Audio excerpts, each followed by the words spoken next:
કૃષ્ણ બધાયને. તો આજે તો આપણે બનાવવાનું છે લીલા વટાણાનું શાક. તો આપણે જો સાલિયામાં લઈ લીધા છે લીલા વટાણા મસ્તીના. એમાં થોડાક નાખવાનું છે બટેકા સુધારેલા. તો જો આ બટેકા લઈ લીધા છે. આ હુકલ ડુંગળી છે સુધારેલી.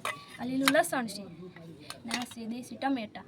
તો હવે આપણે ચૂલામાંથી મૂકી દેવી તવી ને એમાં નાખવી તેલ થોડુંક.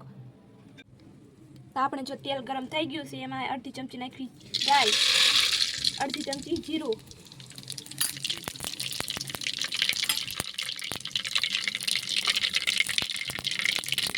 લીલું લસણ, હુકલ ડુંગળી. પછી આપણે બધું મિક્સ કરી નાખીએ. હવે આપણે જો ડુંગળી સડી ગઈ છે એમાં નાખી દેવું બટેકા. હવે આપણે બધું મિક્સ કરી નાખીએ. ચમચી હળદર, 1 ચમચી મીઠું,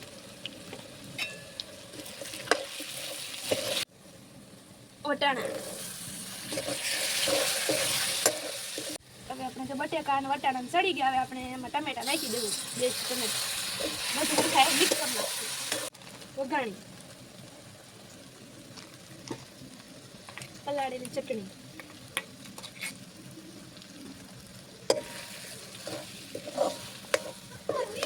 પાણી. આપણે જો શાક બની ગયું છે મસ્તીનું તે પર આપણે નાખી ધાણા જીરું, કોથમીર,